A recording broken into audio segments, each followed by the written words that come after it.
You know what? I grew up not that guy. Yeah. So a lot of people put a title on me. They want to, they see me now. They see me now as the guy that with his shirt off who can do 4,030 pull-ups in 17 hours, who can run 205 miles in 39 hours, who can do all this crazy shit. But what they don't understand is they don't understand the journey that it took me to get to this point. And what got me to this point was I was just the opposite of what I am today. I had to invent a guy that didn't exist. I had to invent a guy that can take any pain, any suffering, any kind of judgment, be called nigger, be called whatever the fuck in the world, and be able to stand in the fucking room and say, go fuck yourself. I had to build this callous mind, and I built it through suffering. Anything that was fucking horrible in my life that I would normally say no, that was inhumane to most people, I had to go do it. And I started callousing my mind at this point in my life. I wanted to be that, not Rocky. I wanted to be the guy that people looked at. I don't care if you liked me or didn't like, I don't care. But said, this motherfucker is gonna keep coming after whatever the fuck is in front of him. I wanted that. I wanted that. I wanted that worse than anything in the world. So that is, I kept picturing me falling down and getting up, and every motherfucker that called me nigger, I was dumb. Even myself, I wanted to feel something besides defeat. I wanted to just go the distance. And that going the distance pushed me to a point of where now I go way past the distance. I probably ran no more than 50 miles the whole year. That wasn't my thing. I wanted to be like Jack. You know, I didn't want to be cardio guy. I wanted to be ripped, big Navy SEAL guy. And the day before this race, it's funny, this guy named Joe Burns, who put me through my Hell Weeks, a SEAL guy, he's one of the hardest guys out there. He was in the gym the Friday before I did this race. And he was doing a full body squats, deadlifts, power cleans. I said, fuck it, man. He's the guy that approved me to do this race. He gave me the approval to go do this race and signed off on it. So I'm in the gym. I went in there, did a full body, hardcore squats, deadlifts, and everything with this guy. Because I knew he was gonna come watch me in this race. So I've always been about, all right, man, you're gonna see me come in here and jack this weight, and tomorrow you can watch me do a 100-mile run. What do you think about that? So basically, I paid for it. So he came out there with my favorite thing, chocolate, mini donuts, because he knew my story of my past life, and brought 6 mini donuts out there, and I had my hat pulled down, and at mile 70, man, it was torturous. And with blood down my leg and 30 miles to go, I started reaching the cookie jars, man. I started pulling off all kind of stuff. I reached in my mind, and a lot of us, when we have bad times in life, even the hardest person in the world, we forget how badass we are during that hard time. I have a thing where I take a couple seconds to reflect on, hang on, man, you've been through this, you've been through that, you overcame this, overcame that. I don't ever close my mind to the fact that this can be done. And I knew I had to get up, I needed nutrition, I needed hydration, I needed to stop being dizzy. So that's the first thing I did. I didn't panic on I had 30 more miles to go to get 100. I started about the process. Slowly but surely I was able to stand up, and I was literally hobbling around this track, just walking, no running at all. I couldn't run, my feet were in the worst pain. This is the worst pain I've been in my entire life. Nothing in any training is even comparable to this last 30 miles. And what happened was, my ex-wife looked at me and she's like, man, we agreed I'm not gonna make the time. I was going way too slow. And at that time, at mile 81, something clicked that I'll never probably be able to do again, when my mind, body, spirit, soul, everything just connected. And my mind knew I wasn't fucking around anymore. It knew I wasn't gonna quit. It knew that guy was dead and buried and gone. And I was gonna die out here on this fucking run out for whatever reason why, I was gonna get through this motherfucker. I didn't give a damn. It made there was no fucking crowds. There was no trophy at the end. I wasn't even in a race in my mind.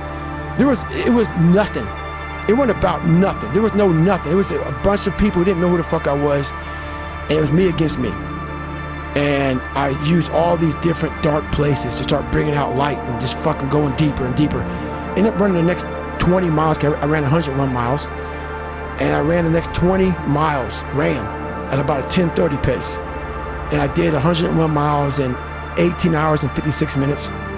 Sat back down in that blue porta potty, now my chair that I got from Walmart.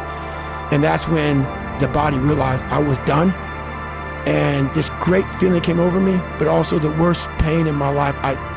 That's when I took a humongous shit on myself. Literally like a fucking log up my fucking back. Pissed so much blood down, and my wife she was a nurse. And she was freaked out. I couldn't get up, I couldn't stand up. She backed this Camry on the knoll of the grassy area I was at. And we were both lifters at the time, so she was decently strong. I put my arms around her neck. She got me to the back seat of the car, let the windows down, because I smelled like horrible shit. And I had this poncho on it because it was November in San Diego, so I'm sitting there jackhammering in the back of this car. And she was terrified. I need to get to the doctor, I need to get to the doctor. So I said, just take me home. So we lived on the second story or the second deck of this apartment complex in San Diego. I got to the first deck, so I get out of the car and I could stand up, but with my arms around her neck. So I was just leaning down because I was gonna pass out. I got to the first deck, went down, just couldn't stand up anymore. Got around her neck, worked up my way up the railing, got my arms around her neck again, walked to the kitchen area, which was right in the front door. I was laying on the poncho liner, crap was everywhere.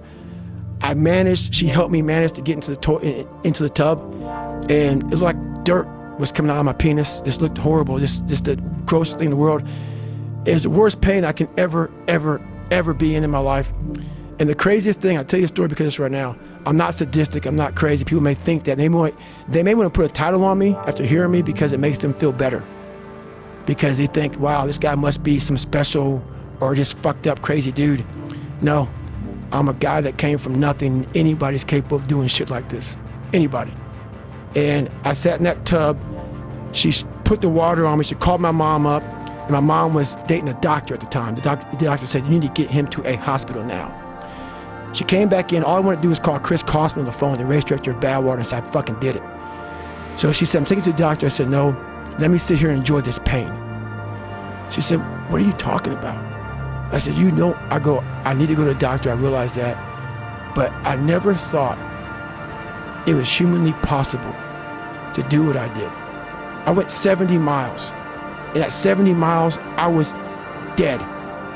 I was at 100%. What I thought was 100%. I went 31 more miles after being in the worst physical shape I've ever been in my life. And all that pain and suffering and thing was going through my fucking body as I sat in that tub and the waters hit me. And it was the most amazing feeling of accomplishment. And I want to be numb. I didn't want people to give me drugs and to numb this fucking pain. I did this. And as crazy as it sounds, it was the most amazing moment of my entire life. You can't read somebody else's book about some theory on how to do shit, some guy who sat up in their nice warm office and wrote some book with a nice cup of coffee in the fucking hand. No, I want to see that guy who immersed himself in fucking hell. And he thought about quitting and leaving and his wife and his kids, and why am I here? Is it worth it? All this crazy shit. And still said and found out a way to get through it. So basically that's the bottom line of it all. We all want to read about how we can quickly get somewhere. That's why the 6-minute abs and all sort of shit is so powerful. You may get some results from it, but they're not permanent. The permanent result comes from you I say it all the time, you have to suffer. You have to make that a tattoo on your fucking brain so when that hard time comes again, you don't forget it. It's the only way to find yourself. You don't find yourself, if you like bench pressing and you bench press all the fucking time, what are you finding out? If you like to swim, that's all you want to do is swim, what are you finding out? Put that, people talk about triple down on your fucking strengths. Right. That's the fucking weakest shit in the world. No, triple down on your fucking weaknesses. I had to overcome, and it self-disciplines everything. And if you don't have it, I don't look at you right, because I know you're capable of more. It's not discipline so much for me. It's all on you. It's all on you. The self part is what's big. We need someone to hold people accountable. Fuck that shit, man. Fuck that shit. We count on people too much to get us through shit. And we look to our right, we look to our left, we're looking for help. And if you can build that self, you can build that total accountability in oneself. And it's not about being selfish. I'm trying to create a better me, so hopefully people who are hearing this are taking it the right way, can say, I like the motherfucker whose life is imploded, ain't got shit in life, and says, you still gotta fucking get after it today, man. That's what it's about. So that's when you move from motivation to driven to obsessed. And I want people to realize once you get to this portion over here, the driven obsessed part, you're unstoppable.